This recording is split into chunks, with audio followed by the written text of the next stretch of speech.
How are we doing? This is Hello, Mike. I'm hello, wait. hello. What? I didn't know Wait. if you were gonna stop talking or start talking. I'm All gonna right, shut the fuck up and let you all right. go. I'm starting now. I'm starting now. All right.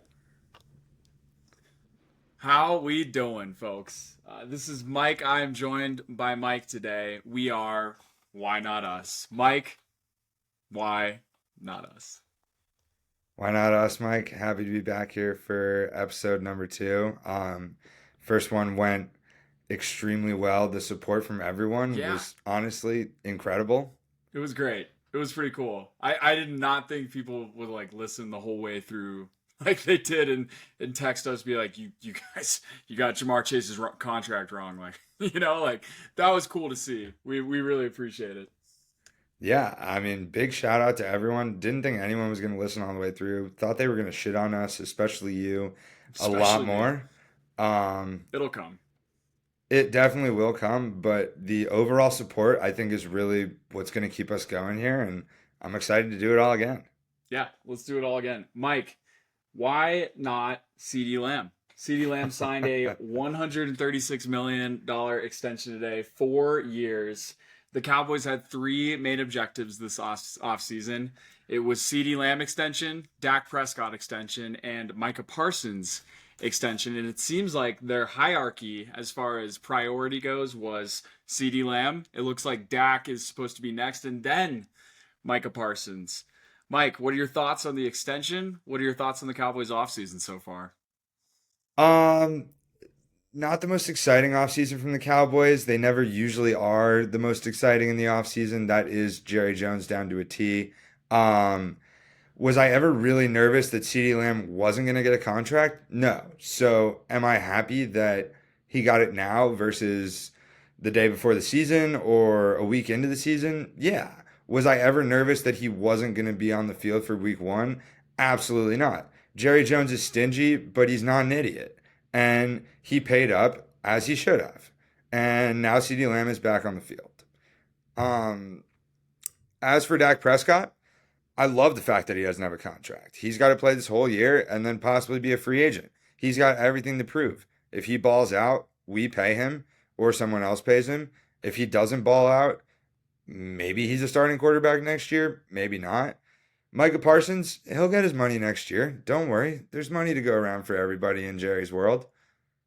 I don't think there is, Mike. That's the problem. The way that the Cowboys have dealt with signing contracts is traditional Jerry Jones. He waits till the last second. He pays at the absolute max value. It seems like him and these legacy almost owners, the Bengals are the same way with the Jamar Chase contract. They have this tradition almost of not paying guys before the expected outcome 1 year before their last year in the deal, right? And it costs them a lot of money. You see the Eagles do the opposite with AJ and Devontae this offseason. Yeah, they got the deal done. He'll be on the field. He'll probably produce.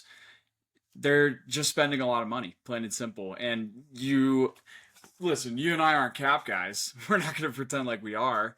But I can assume if you're going to pay all three of those guys, Micah, Dak, CeeDee, top of the line value because of the timing, it's can't be a good thing, especially when the team in your division is doing the opposite. No, I agree. Is it a good thing? No. Can I hope for anything else out of Jerry Jones? Absolutely not. That's just the way he is.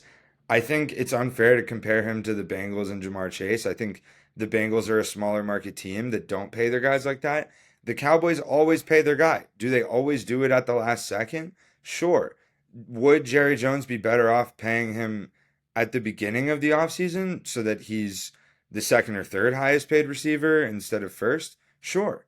But then CeeDee Lamb is happy. He's the highest paid receiver in the league. He's going to produce and be the best receiver in the league for the second year in a row. And everyone else is going to get their money next offseason. There's nothing to worry about. That's apparently what Jerry's thinking too. He was coming off a high horse after the extension. His quote today, as far as being Cowboys GM, there's nobody else that can do it. Mike, is Jerry Jones the only person on planet Earth that can be the best Cowboys GM? He's number one on the list, right? The podcast is called Why Not Us? And I think when it comes to the Cowboys, why not us? The reason might be Jerry Jones. He might be the downfall of the Cowboys and possibly the reason why I've never seen a Cowboys Super Bowl in my entire lifetime. I Um, thought you were so gonna say, "Why not me?" Cowboys GM Jerry Jones second. Give me 10 Close. years and I could absolutely run the Cowboys. But in all seriousness, Jerry Jones is not the worst GM ever. He's certainly not the greatest GM ever, and he's certainly not the only guy that can be the only GM for the Cowboys. Jerry Jones is egotistical. He thinks he is he thinks he's God at this point. I mean, sure, he won 2 Super Bowls with Jimmy Johnson, but then his ego got the best of him and he got rid of Jimmy Johnson. And then what have we seen since then? A bunch of failed attempts at winning Super Bowls, a bunch of failed attempts at winning playoff games at that point. As much of a big Cowboys fan as I am, the whole thing that I've been saying for years is the players on the field aren't the problem. It's Jerry Jones and it's Mike McCarthy. And before Mike McCarthy, it was Jason Garrett. He has guys around him that say yes to him, that are afraid to say no, that make him happy, just like he is for himself as the GM. No one's there to check him. I mean, the only time he was maybe possibly ever checked was when Stephen Jones shut him down from trying to draft Johnny Manziel, which would have been an absolute disaster. But Jerry Jones is a problem at this point. Jerry Jones is not a good GM. He is not with the modern times of being a GM. And I think he is the main thing standing between the Cowboys and a championship. And no matter what product is on the field, I think he's stopping them from really getting to the next level. It's a problem. It's it. I don't know if it just became a problem. I think the ego, what you just attested to, has a very, very big role in the complacency of the Cowboys, the 21st century. Plain and Yeah, simple. Plain and simple. Could Jerry Jones make a division trade with the Commanders like Howie Roseman did this week? I think he could. I don't know. I think the vision that you have as far as ego and him thinking he's on this mantle, I think that rubs a reputation around the league. He's not going to call you up and make a nice little cherry on top trade like Howie just did. He's a very black and white GM. He makes the moves he's supposed to. There's not a lot of room for much more, and they've drafted well.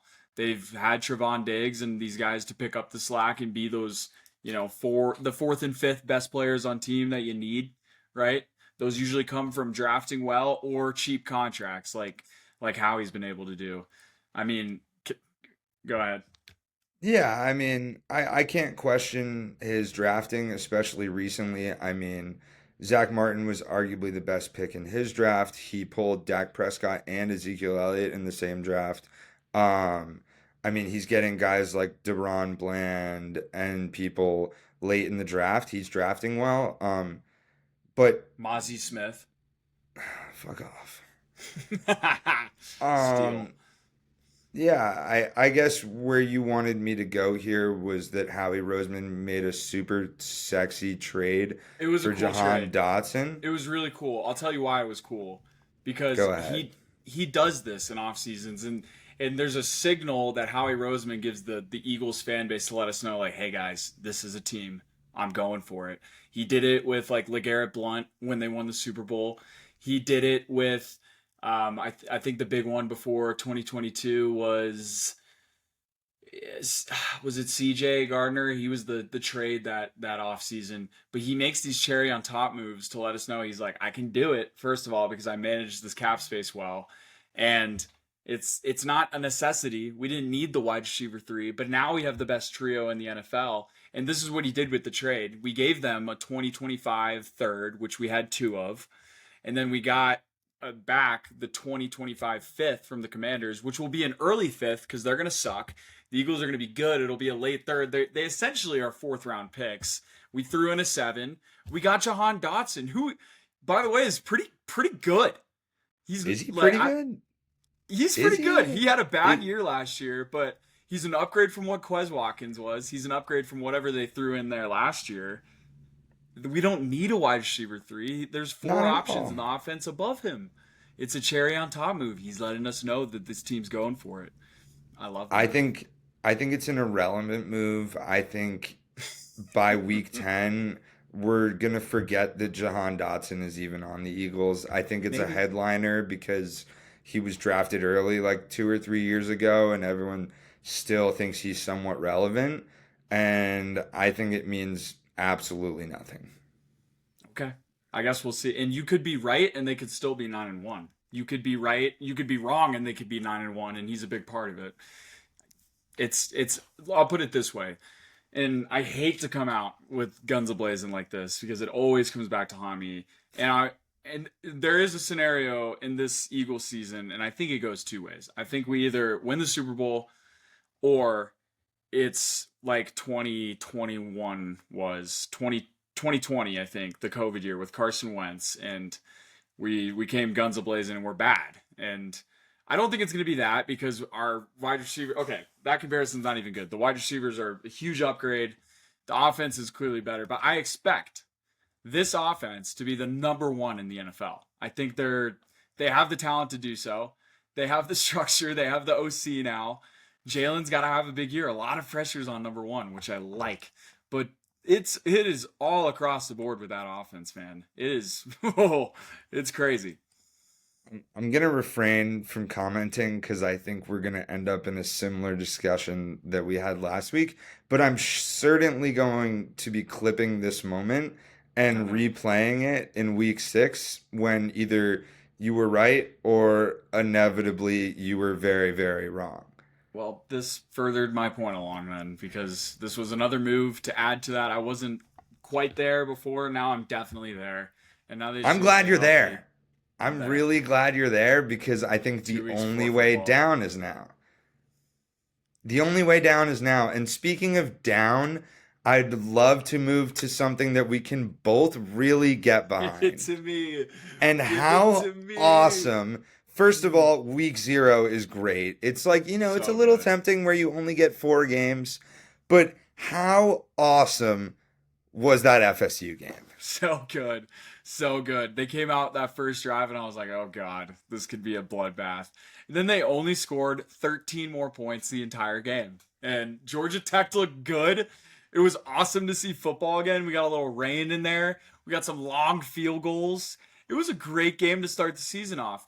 Now, granted, I didn't win a single bet in week 0. I think it's kind of like when you're playing around to golf. It's your breakfast ball. I had a It's really bad practice. breakfast ball, but I fully expect my fairway drive to come out in week 1 this season. And next episode, we're gonna get to our full slate week 1. We'll have futures to come.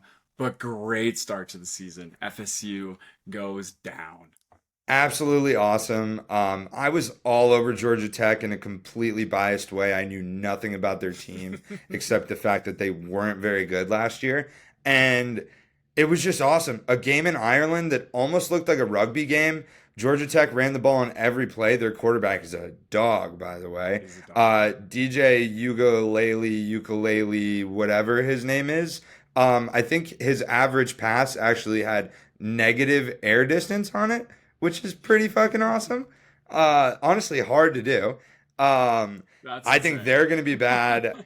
I think the ACC is better than people think, although not very good. And the fact that they're one of the better teams in the ACC, I can't Yeah. wait for them to have a bad season. I think they're unranked by week 4. Yeah, I mean, they could technically be unranked week 2. I mean, but it was a close game. But it's not like you have a lot to prove yourself with that ACC schedule. If they lose another game, we'll see how the 12-team playoff, how it all works with all of this. If a two-loss team in the ACC could really make the playoff, it doesn't make a lot of sense to me, but we'll see. Um, yeah, it was We'll it was a see. great start. It was DJ awesome. Ugalele, I don't really know what quarterback you could compare him to. I do remember when he had that Notre Dame game his freshman year. I think Trevor Lawrence had COVID. Yep. He came in and he was like a completely different quarterback. He was running people over that game. It felt like He he was wanted to run. awesome.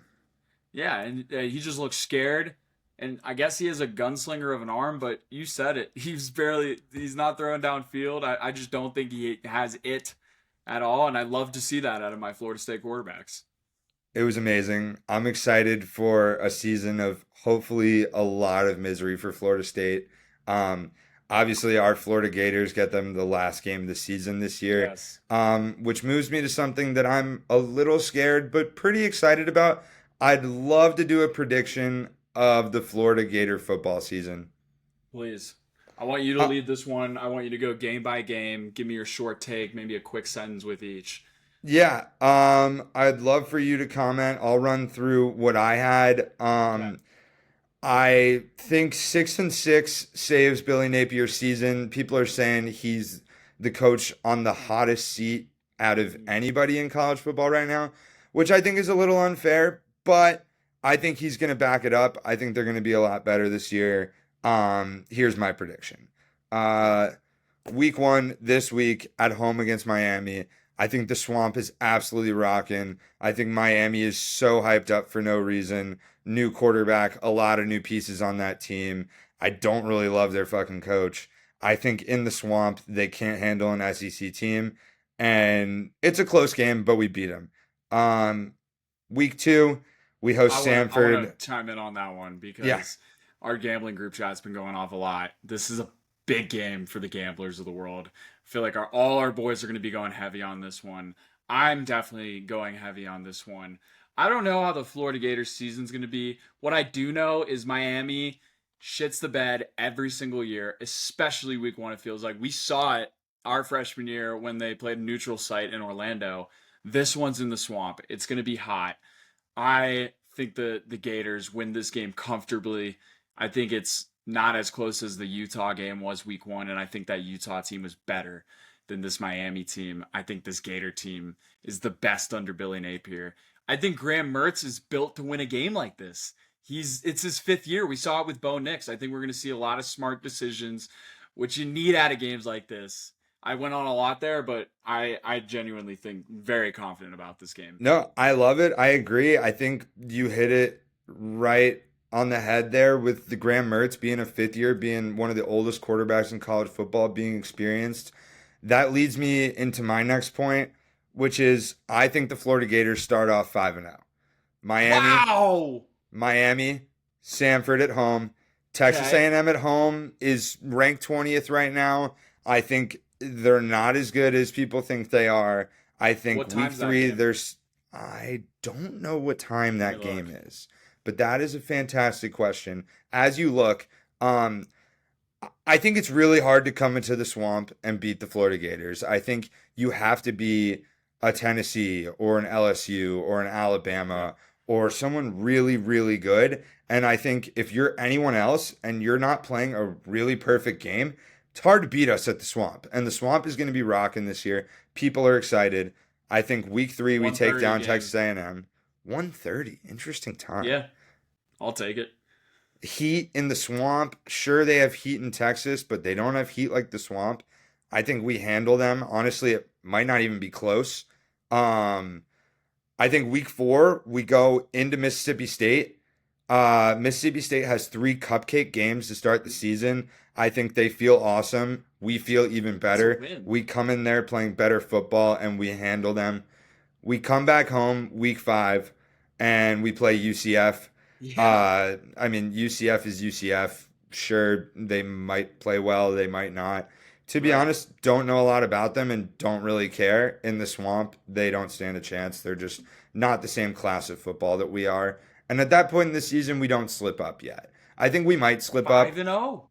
I think we're 5-0. Sun Elite, the Florida Gators are 5-0. They're ranked probably inside the top 20. People are excited about them. Week 6, we go to Tennessee. I mean, that could be college game day. Who knows? 2 ranked teams probably at It that point. absolutely could be. I think it's a great game. I think that's where the Florida Gators come back down to reality. Um, as awesome as it would be, and as great as we have played recently at Tennessee, I believe we lost the last 2 times, but we played Hendon Hooker damn close and someone else really close 2 years ago. Um, I don't think we pull it out. I think that's our first loss. I think that's okay. I think the team still feels good. They still feel like they have a chance in making the playoffs because being in the SEC, you could probably have 3 losses and make the playoff. Yeah. So that takes us back home. We host Kentucky at home. I think they had a few solid years, and Kentucky is not a football powerhouse, and they never will be. And I think we handle them at home. Yeah, and we'll pause there because I mean, really, you could be arguing Florida Gators 7-0. We're not going to be the ones to argue it, but we've been hearing that there's some people that argue we're going to be 7-0. And I think you have it right that it's 6-1 if we're talking best case scenario here, because even if it's not the Tennessee game, they could drop the Miami or the Texas A&M game. But as far as those 3 being the toughest out of this first 7-game stretch, I think you got it right. It's a 2-1 there, and then it all comes down to this gauntlet at the end of the season. Yeah, and I'm truly afraid. Do I think that the Florida Gators can win a national championship? Probably not. Do I think that they'll feel incredible and probably lay a goose egg because they'll get too confident at some point? 100%. Not that it would be a goose egg of a loss, but after a week off, they should play well. But neutral site Georgia, I just don't think they stand a chance. I think Georgia's the best team in the country, and maybe they play well, but I just really don't see a way that Florida pulls out that game. And it's unfortunate because we get a week off in between Georgia. We don't get a week off in between the next game. So after an absolutely brutal Georgia game, we then have to travel to Texas. Once again, would be really cool if we could compete and pull that game off. I think we probably have a better chance against Georgia than we do against Texas. Yes, I'll say that. And that could easily be number 1 and 2 in the country at that point. Like so easily. Yeah, I mean, like you said, it's a gauntlet. Then after theoretically 2 brutal losses to 2 of possibly the best 2 teams in the country, here we go. Then we get to come back home, but we have to play LSU. Yep. I have us. Game, yeah. It's TBD. It's TBD. It could very easily be under the lights. I love that. I have us beating LSU. I love it. I love it. I don't think they're as good as they have been in the past. I'm not sold on this Nussmeier dude. Somehow they have a stud receiver every single year, but they just lost Malik Neighbors and Jaden Daniels. There's a lot of overhaul on that team. I think they'll get beat up a lot throughout their schedule, and having to come into the Swamp is really hard, and we've played them pretty well in the Swamp recently. Yeah, we have. I have us beating LSU. I like then I think next that's game, also yeah, a contender. I think that's also a contender for us to go to this year. Yeah, I'd love to go to that game. I would love to go to that game. Even though it's the game I'm least confident in, to backtrack, I really want to go to the Texas game. I know. We have some friends in Austin too. That would be a cool one. I don't know how I feel about our odds that week. Who knows? Who knows? It's a fascinating last 5 games of the season. Yeah. So then to finish things off, our final home game, we host Ole Miss. I think they have a lot of question marks around them. I think they're arguably a team with the most pressure in the country because of the fact that they've had such a good team the past few years and haven't been able to do anything with it. Probably Jackson Darts last year. I'm going to give us a loss there. I'm pretty high on Ole Miss this year. And Jackson Dart. I love Jackson Dart. I mean, I'll talk about Jackson Dart a little bit more later.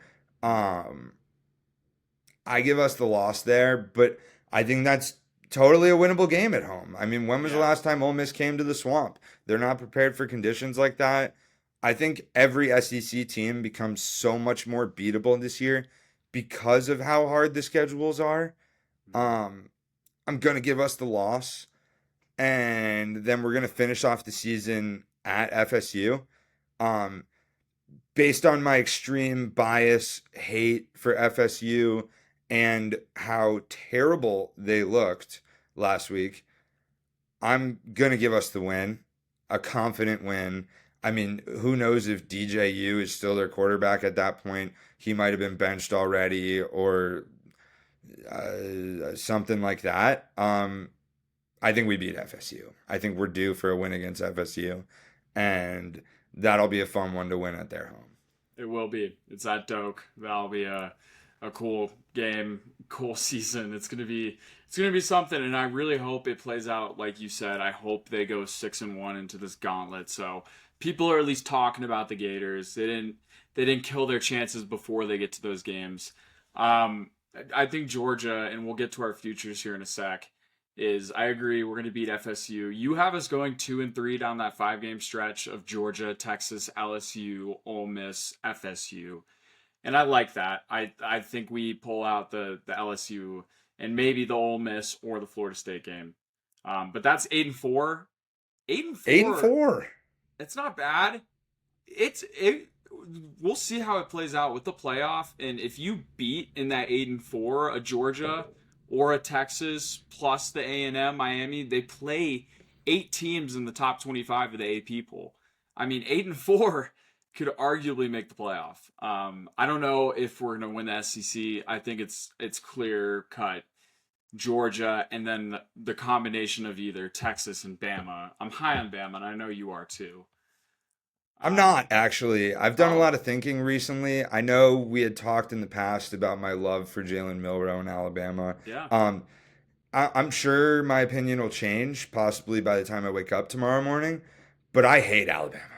Okay. Well, I haven't seen their schedule. I assume it's an SEC schedule. I heard they have an easier poll than most of the season. I believe they do. One team, we'll get into our college football playoff predictions after this. The team that on paper has the easiest SEC schedule. Now, you got to put an asterisk next to easiest SEC schedule because that's not really a thing. The team with the easiest SEC schedule is Missouri. It is Missouri. And they have top I love them in the SEC. Yeah. And their I don't know if their quarterback's a Heisman favorite, but they seem to have juice from last year. Last year they had juice from the year before. It's an ascending program. That's why I think they're going to have a down year, in my opinion. I don't see Missouri having 3 good years in a row. I just can't visualize it. That's fair. I love the consistency of that team, the fact that they have an easier schedule. I like Brady Cook. I think Luther Burden's the best receiver in college football. There was argument he was last year, and I think he's only going to get better. I think it is weird to like get behind Missouri being a good football team. But I like them. I'm going to root for them. Not a team I've ever really hated. It's the first time in like maybe ever that we don't have to play them. So there's no reason why I shouldn't root for them. And so I hope they do well. I think my utopia for the Florida Gators season, Mike, is 3-0 against Miami, Georgia, and FSU. That would be awesome. They're my 3 most hated teams. Well, I mean, I wouldn't say that. Miami's weird because we don't play them a lot, and then, we still have Tennessee and LSU who we hate, but we have a lot of Miami friends, and they're loud, unreasonably loud. Different loud than our Tampa friends. You're going to meet both on this podcast. And it'd be love to shove a win down their face week 1 of the season. They deserve that. They don't deserve a week 1 win. I don't want to hear that at all. Just get the win, Gators. I'm feeling good. I'm feeling really good. I really hope so. And I would hate to come back on this podcast next week after a Florida Gator loss that I think could set the season into shambles. I think if they lose week 1, we could be 4-8 at the end of the season. I think it's that important of a game to set the tone for the season. Yep. Yeah, it is. Mike, do you want to read your playoff prediction? I'd love to. Please. So number 1 team in the playoff, who I think we're both going to agree on, is Georgia. Hmm. I hate them, but I can't ignore the fact that they are once again the best team in the country. I think that they have, I think that they probably did this a year or two ago, but are officially the juggernaut that Alabama was for 20 Yeah. years. Um, and I don't see anyone taking that crown and throne from them Hmm. for a while, unfortunately. Um, moving to number two, I have Ohio State. Um, I also hate Ohio State just because like they're just so hateable. They've built an insane roster, and everyone's saying it's championship or bust for them. Um, just based on playing in the Big Ten, Michigan is a weaker team this year. Um, it's hard to see them drop enough games that they don't win that conference. So I'm sticking them at two. Yeah, and I think the big debate in the Big Ten is Ohio State, Oregon. Penn State is also 5-1. And Michigan is 9-1. I'm not convinced Penn State's a better team than Michigan. I'm a Penn State fan. My dad went there. I have no trust in James Franklin. But it is weird with Penn State this year because it is kind of the year that finally lines up for them, not just because it's a 12 team playoff and they're like always the 10th best team. But the teams are worse as far as Michigan goes. You just got to beat Michigan or Ohio State once, and you're in the playoff for a team like Penn State. So they're intriguing, but you seem to like Ohio State as far as Ohio State versus Oregon. Some people are saying those are the two best teams in the country. I think you're right on Ohio State though, but it could be close, and I like Oregon's coach more. I love Oregon's coach. Not to skip too far ahead in my prediction, but I've got Oregon at five, and I've also got Penn State in my 12. Those would Hmm. be the three teams from the Big Ten that I think make it in. So you have Um, Michigan out. I have Michigan out. That makes I sense. really like Oregon. I think that either they fumble a game in the regular season or they lose the championship to Ohio State and they end up in that five slot. I don't think there's any reason that they can't make a run and possibly go all the way once they get into the playoff. And I certainly can't imagine them not making it. But Um, there's some people, just some, that are saying in the Big Ten that it could be Rutgers' year. Dude, we're taking every Rutgers spread this year. Every single Rutgers spread. I wish I could tell you I knew a single thing about the Rutgers football team this year. It's Rutgers, dude. Rutgers I would love, I mean, I'll do it every single week. every Give me every Rutgers week. football. I think they have a Friday night game to start, and they're like a 40-point underdog, and I love them that game. I kind of like them outright. Oh, Yeah, Big Ten will be we're gonna cool. hammer that. Do you like the Big Ten, SEC, just how it's lining up? Because I personally do. Just put all the best in the two conferences. We still I have a little bit completely of agree. juice with like the Big 12 and the ACC. It's a clear cut 1-2. It's a clear cut 3-4, which I kind of like. You touched on how the ACC feels better this year, and we talked about that before this. And then I looked at the teams and I was like, I know they're better, but the teams are just ugly to me. It doesn't feel right that NC State's the fourth best favorite. Sorry, and the Big 12 has some intriguing pieces. Like I love that Utah is the favorite out of the Big 12 this year. Is Utah in your top 12? Utah is in my top 12. That leads me perfectly to the number three, which I do have as Utah. I Okay. think the Big 12 is arguably worse than the ACC, and I hate the ACC. It seems weird to imagine that any first timer could win one of these conferences. Like everyone says, Texas can't win the SEC or Oregon can't win the Big Ten. I think those people are traditionalists that are still used to the old format, and I Yeah. think they need to get over it and realize that there are good football teams coming out of those other conferences. Yeah. Usually only one or two. But in the new conference, there's no reason why they can't. And I think Utah wins the Big 12 with ease. Um, and then moving on to my four team, I do have Clemson. Okay. Um, I hate Clemson. I hate Dabo Swinney. I hate the ACC. Um, but I think that Dabo Swinney is going to coach a good team. They're due for a good year with him. He always recruits well, and there just seems to be some kind of gap between the quarterback or the offense. I mean, the defense always seems to be really good. I think they're good enough to win the ACC, and they get that number 4 spot. Can I intrigue you with Virginia Tech 10-1? Intriguing, yeah. No joke, no joke. It's by No, far out of the no. 4 the most winnable for a team that's in the middle pack. Maybe I'm I biased, think my they mom brought went to it. back, I could be completely wrong, but I think they brought back 20 out of 22 starters. I heard some stat along that, and it's been a bit since Blacksburg has had a good team. That's a great football town. That stadium can get rocking.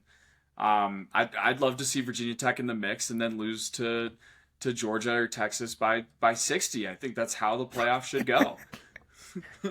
That is the beauty of the 12-team playoff. We're going to see a lot of that in the first Yeah, round. yeah. Who's your that'll lead you? We're skipping around. Who's your 12? Who's your Power Five or non-Power Five? My 12, I've got Boise State. Boise I State. love Boise State.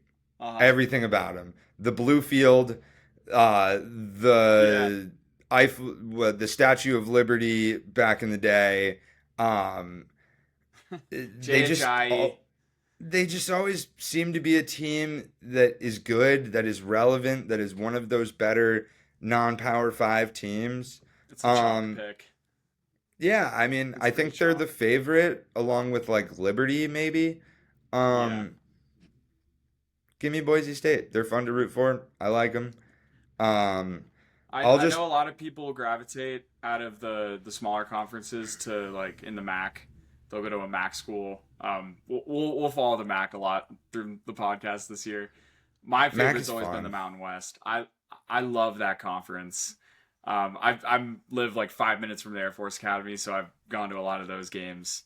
It's a fascinating conference. I like Air Force this year.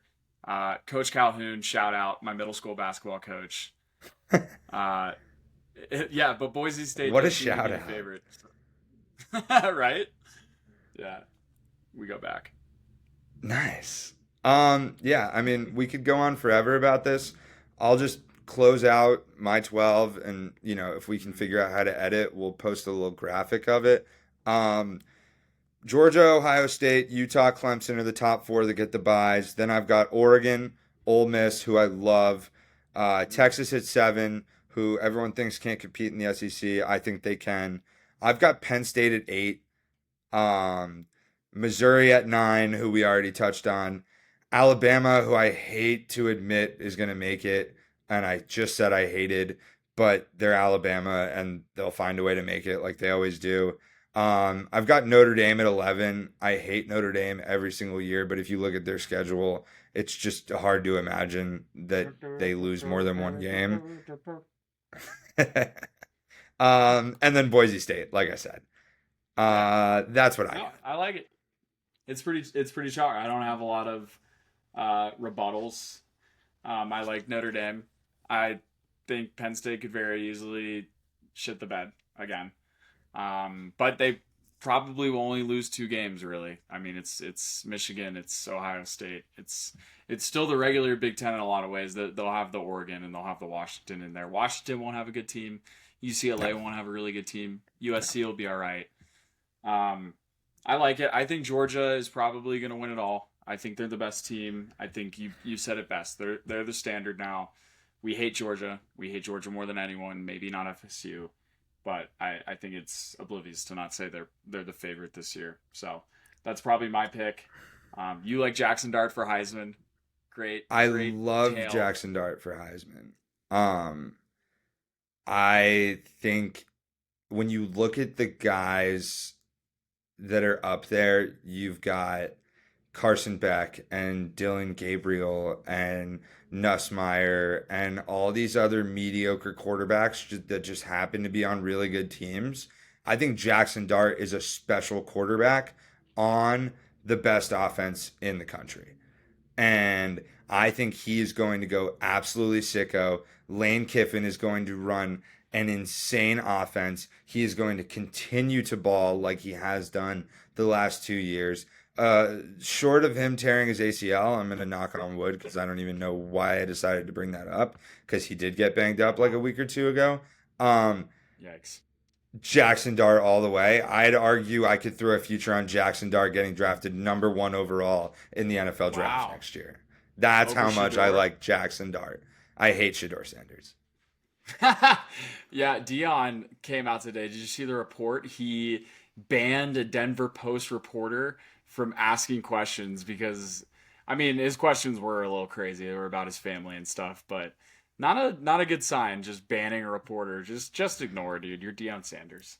No, but then he backs it up by doing something good. I think he set up like a trust fund with like $2,121 for each player on the team that has a kid, because Oh, that's a gift and not a mistake, he said, which I completely cool. agree with. Yeah, You me know, too. There he, you he go. does stuff like that. I hate him. I hate Shador Sanders. I can't wait for Colorado to have an awful season. Um, Yeah, but I'm. I guess good for Deion Sanders. Yeah, Colorado will be cool. I'll probably go to a game or two. It's a lot of friends went there. They're high on it, but it's Colorado's like the fan base in the school where it's like anything they say or do, it's like it's kind of like the little brother. You're like, yeah, okay, dude, whatever you want Yeah, to think, you know. go play No, outside. yeah, right, exactly. I don't expect a lot from. They're not making a playoff. They're not winning the Big 12, so No. it'll be interesting to see just how his career plays out in general. Cool. Jackson Yeah. Dart, nice top 12 there, Mike. That was good. Thank you. Week 0 was cool. The breakfast ball. We're gonna come out gambling and we're gonna set up a nice little competition. We'd love to hear you guys' comments. Should the competition be like a point system? Are we picking 3 games each week? We're leaning towards one side or the other. We got a call line now, Mike. I'll read the line to people. What's our number? Let's see. Our number is 352 Gainesville, 322-2010. We already have our first call from Sean Andros, which we'll play here in a sec. I want to get to one more thing as we wrap up the episode. ESPN kicked off the college football weekend. College game day is great. Always a big fan. You have your thoughts on Pat McAfee, who was in the news. Some people didn't like how Pat got drunk in an Irish bar for his show on Friday when he was in Ireland. I don't know what else you would do in Ireland at a bar, but so they kicked off the weekend that way. I have my thoughts just on the networks this season. I'm a big network guy. I'm a big broadcaster guy. I want to give my rankings of the networks as I see them right now, and then I have one big prediction. Mike, what did you see from Pat McAfee this weekend in the whole broadcasting from ESPN? What I saw from Pat McAfee was what I saw from Pat McAfee last year on College Game Day. What you've seen from Pat McAfee on his podcast anytime he's featured on ESPN. Pat McAfee's personality. He's loud and aggressive and he makes himself known. He takes over an episode or a show or a screen. He is everything on that screen, which I have no problem with, except for the fact that there are 5 guys on that stage on College Game Day. And the Mm, guy that he replaced was a legend. A yes, he guy was. who had a personality, who showed off, who was arguably the face of that show, but it wasn't all about him. And Pat McAfee has a podcast called The Pat McAfee Show. If he wants to be the fucking face of something, stick to that damn podcast. When you come on College Game Day, you're one of 5, one of 6, one of 7 if you want to include Jess and that other guy. Like, get out of here. All he does is take his shirt off, be loud, interrupt everybody else. Is he the host? Is he one of the guys? Like, figure out your role. And your role is not allowed to be the face of another show that's not the Pat McAfee show. I hate Pat McAfee on College Game Day. He is ruining that show. Wow, big take. You don't think he's filling a nice role for that show? He doesn't bring like the energy the other guys don't. I think he is a disgrace to what Lee Corso was. Okay. I don't think anyone, and I hope nobody, is arguing that he is intended to be the Lee Corso replacement. It's clear that that was a seat that was filled on the show, and rest in peace, Lee. Not actually, but Lee is the man. He's a living legend. Pat is he's an ESPN stereotype. I just feel like they get these guys that like have this loud personality and try and be something, but deep down, like I don't really like him. I think he's okay, but he's really just perfect for ESPN the way I see it. And I know he has his like he brings his curse words into the show and whatnot, but he's not like I'm a big cat guy, and these personalities that have like character to them. And at ESPN, it feels like maybe they form into this just kind of bland chalk announcer personality when they go there, but it seems like they're good at drawing those people there. I don't like ESPN at all. I don't like what it stands for. It's not what it used to be 30 years ago. I agree with you there. I hate their production. The basketball is atrocious with ABC. Monday Night Football was saved with Joe Buck and Troy Aikman. I think they're probably the two best. It's gotten better in that regard, but man, they had it wrong for like 12 years, just circling in these bad announcers. It always feels like they're trying to be different, but they're wrong each time they do. They try and pick up from the leftovers that Barstool or CBS leaves. I'm out on ESPN. I have my full rankings, and I have a prediction because ESPN is the giant. They are the standard. They're the Apple for the phones for Apple. They're that of the sports world, and it's hard to replace something like that. And I think there's one company / streaming service that can. I'll give my predictions in a sec. What do you have to say about ESPN? Yeah, I really like when you said it's not the same it was 30 years ago. I came onto this episode prepared to defend ESPN to the death, minus Pat McAfee. And what I realized is they're using guys like Pat McAfee and Stephen A. Smith, who are large personalities, to take over a show because they lay off everyone else that they can't afford. And all they need is to pay like 10 guys to hop on every single show and podcast and episode and just take over. And they're all absolutely the worst. And you go back 10 or 20 years ago and you had all these pregame shows and college game day and postgame shows and Sports Center where you probably knew 40 or 50 different employees of ESPN that you were going to see on TV throughout the day. Now you know 5 to 10 and a bunch of hot chicks who are the hosts of the shows, and I think they're cheaping out. I think that the shows have gone down. They're less enjoyable. These personalities get old because they wear them out and run them into the ground. Yeah, ESPN is falling off, in my opinion. Do I use the ESPN app to check all of my sports, and do I still watch ESPN more than any other network? Sure. But even the app, the network, it doesn't feel like a quality product. And the advantage that they have is that they have the infrastructure. They have this big name. They've done it for so long. They were the first, really. They're the standard, and they've lost anything that made them the giant or the leader of sports, as they say as their slogan, that they had. It's just, and they rely on the name. And you say that you use the ESPN app. That's a crap app. It always has been. It's just it's an app. Just make it good. Make it easy. It feels so complicated, and they've never changed it. And I found an app this week, and it feels like it's in developmental. It doesn't have a lot to it, but it was an Apple app, like one that's just baseline Apple, kind of like calculator for sports. And so I downloaded it, and I chose my teams, just like ESPN, and it really is basic. It's just the scores, the upcoming games. You can't really go into depth. There's no articles, but it's baseline, right? And they could build on top of it. And it made me think. It was like, if there was any company out there to really take the place of ESPN, it can't be Fox, because they're like the kind of the second leader behind ESPN. They try and fill the void with FS1, and Colin Cowherd, he does a good job. It's a good product. There's some good products there. They're close, but they don't have the platform that ESPN does. But Apple, and you really think about the app, Mike, because the ESPN app is kind of the center for a lot of things. It's really hard to replace a product when you have to add and you kind of have to replace. But Apple is already such a big part of people's lives, and they're boosting up the streaming. They took baseball. It's becoming a streaming world from the cable world. This isn't a 5-year solution. It might not even be a 10-year solution. but I could see consolidation of everything into something like Apple, and they're trying to go that route with the sports. They have an app that's probably going to be more user friendly, and I'm really just curious to see if that's something that plays out. It's Disney versus Apple, right? It's two massive companies that can go toe to toe with each other. That's my big prediction for the networks in the future.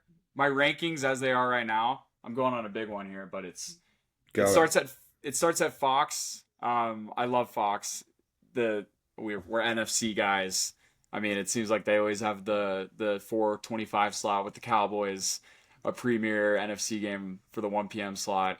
I like the FS1 products, like I said. I loved when they had baseball. Well, they still do have baseball, and it's a great product. I miss Joe Buck with the baseball. And then it goes CBS. Those guys both do a great job. CBS is the best golf coverage. It's great March Madness. Rest in peace to SEC on CBS.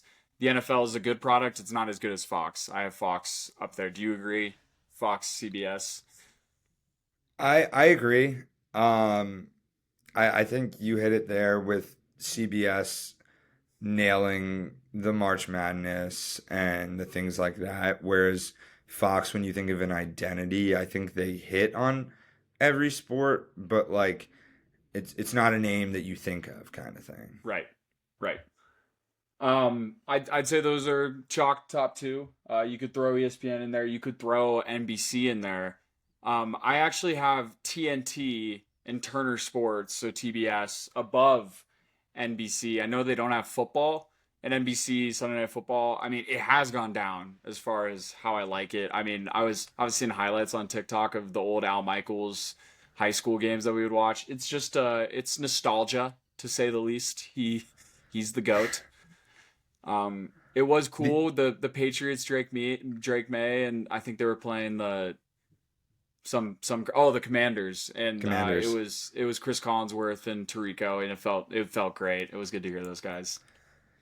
Yeah, I love NBC. I think ultimately what makes NBC great is Carrie Underwood and the Sunday Night Football song.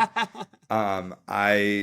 You can ask any and all friends, family, people that know me that I literally turn the TV up to the highest volume You and have make to. sure I am watching Carrie Underwood and her beauty and her Yes. talents. She learned how to play the drums last year in the show. I mean, the commitment to learning how to play the Mhm. drums while singing, while wearing a beautiful outfit. I Oh. mean, just credit to Carrie Underwood for being Wow, great at her craft. wow, waiting all day for Sunday night. Ta, ta, ta. I had TNT above because the coverage of basketball in 2025 is moving to NBC, and there's just no way it's going to be better than the TNT coverage. So I had them above. Agreed.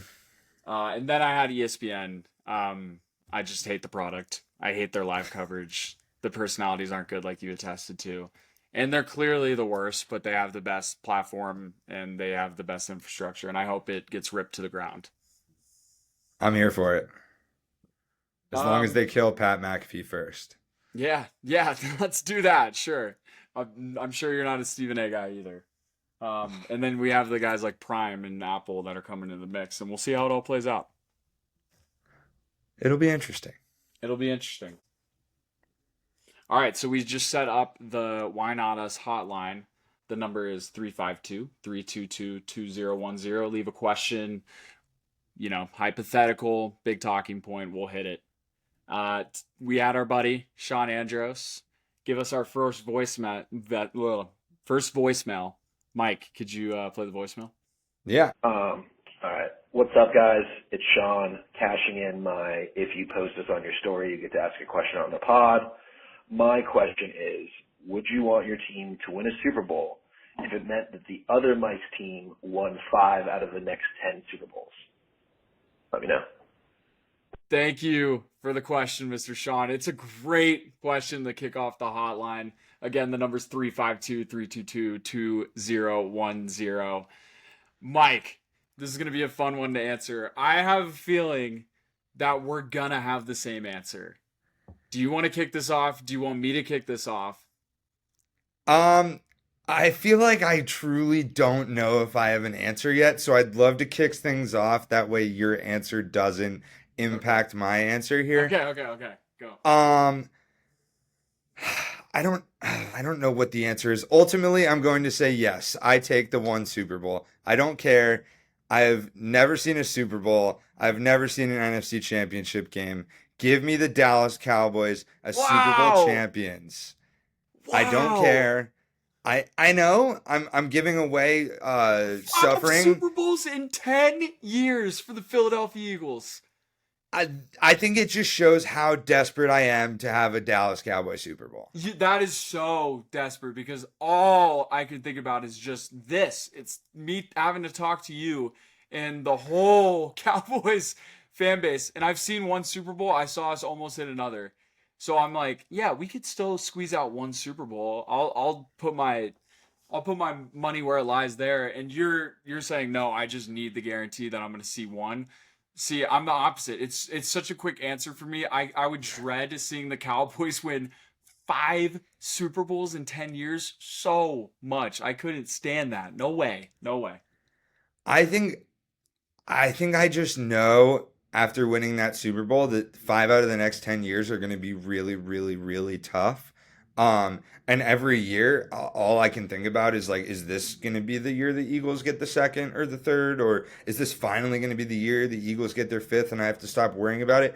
But from February until September of after the Cowboys win that first Super Bowl, I will be the most obnoxious, happy, just satisfied, on top of the world guy that I could possibly imagine.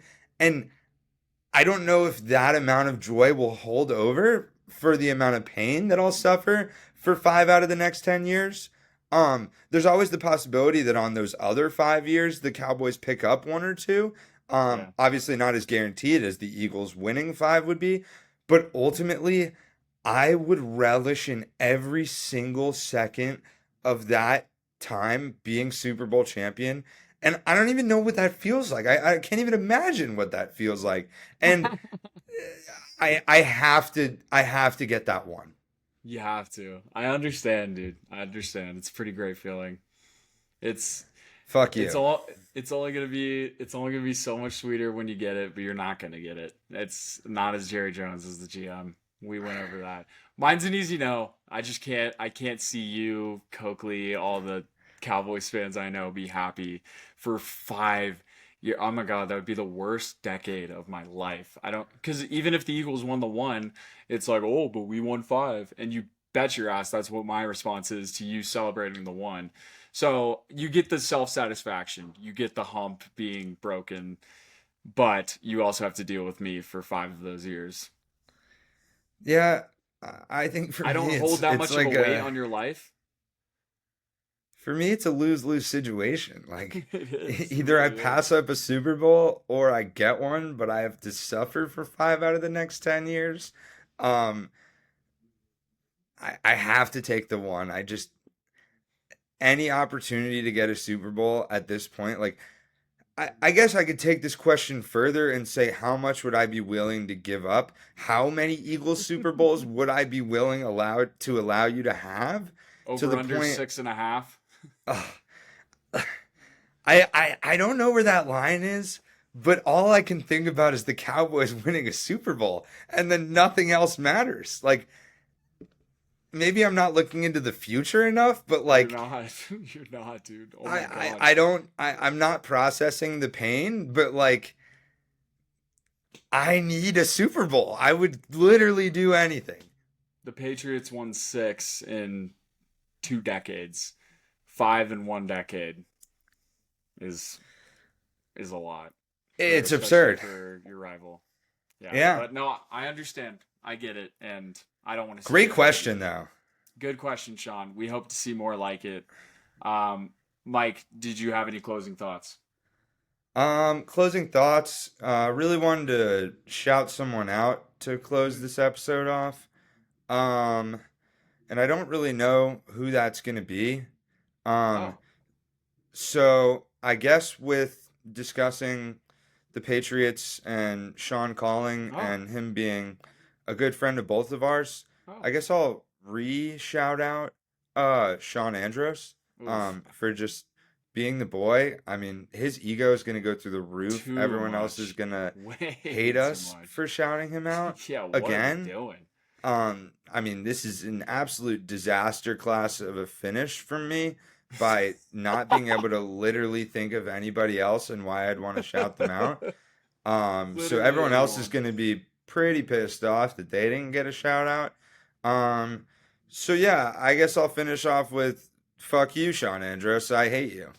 Fuck you, Sean Andros. There it is. There it is. Yeah, not a shout out, bud. No, the opposite of a shout out. Whatever that is, the opposite of a shout out. I hope got you the- go out to a really expensive dinner tomorrow night and it tastes like shit. You still posted on the Snap story. I hate Oh, that speaking guy. of food Snap stories, shout out. Wow, this is so bad. 2 worst shout outs on the planet. Shout out Josh Clark. Our Did good not buddy see Josh him Clark. making it here. 2 of our good buddies that we absolutely hate.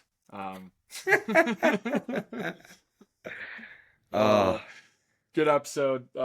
Next week we have our college football slate. Some other fun stuff. We got some big predictions in today. It's only going to get better. Thanks for joining, guys. We'll see you next week. Mike, why not us? Why not us? Peace.